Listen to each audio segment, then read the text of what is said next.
Assalamualaikum warahmatullahi wabarakatuh. Baiklah, nama saya Karunisa dari kelas 5C Manajemen, mata kuliah Filsafat Pendidikan Islam dengan dosen pengampu Ibu Resti Yulastri. Baiklah, saya dari kelompok 5 akan menjelaskan bagian materi tentang pandangan aliran esensialisme dalam pembelajaran. Nah, yang pertama itu saya akan menjelaskan tentang tokoh-tokoh aliran esensialisme dan pandangannya tentang pendidikan. Yang pertama itu ada dari Johann Amos Cornelius, yaitu agar segala sesuatu diajarkan melalui indera, karena indera adalah pintu gerbangnya jiwa. Yang kedua ada dari Johann Friedrich Herbert, yaitu mengatakan bahwa tujuan pendidikan adalah menyesuaikan jiwa seseorang dengan kebajikan Tuhan.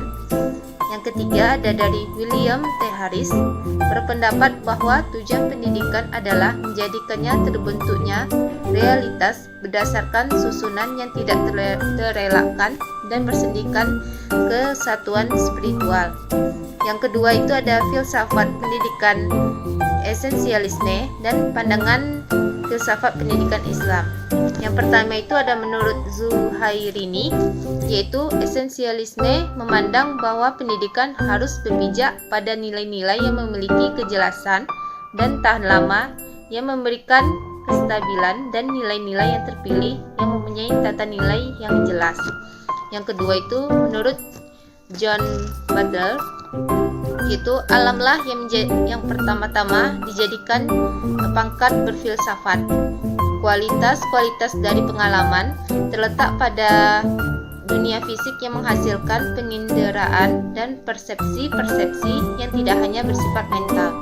Yang ketiga itu ada menurut Imam Barnadib, menyebutkan bahwa idealisme modern mempunyai pandangan bahwa realita adalah sama dengan substansi ide-ide.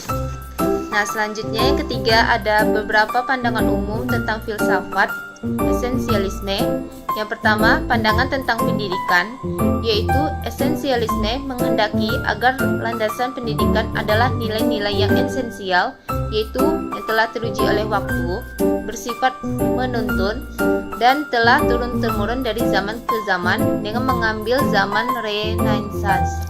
Yang kedua itu pandangan tentang belajar.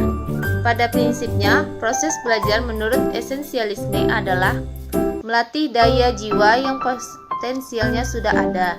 Yang ketiga, pandangan tentang kurikulum, yaitu esensialisme meletakkan dasar pandangan mengenai kurikulum sebagai kaya akan isi dan sesuai dengan zaman. Yang keempat, esensialisme dan pandangan filsafat pendidikan Islam. Yang pertama itu ada secara ontologi, di mana filsafat pendidikan Islam ini memberikan pandangan bahwa berprinsip yang mendasar dalam pendidikan adalah sebuah konsep mengenal pada Sang Pencipta. Yang kedua itu ada secara epistemologi, yaitu teori kepribadian manusia sebagai refleksi Tuhan, di mana pandangan ini terdapat dalam Quran Surah Asy-Syura ayat 52 yang artinya, dan demikianlah kami wahyukan kepadamu wahyu Al-Quran dengan perintah kami. Sebelumnya kamu tidaklah mengetahui apakah Al-Quran dan tidak pula mengetahui apakah iman itu. Tetapi kami menjadikan Al-Quran itu sebagai cahaya yang kami tunjuki dengan dia siapa yang kami kehendaki di antara hamba-hamba kami. Dan sesungguhnya kami benar-benar memberi petunjuk kepada jalan yang lurus.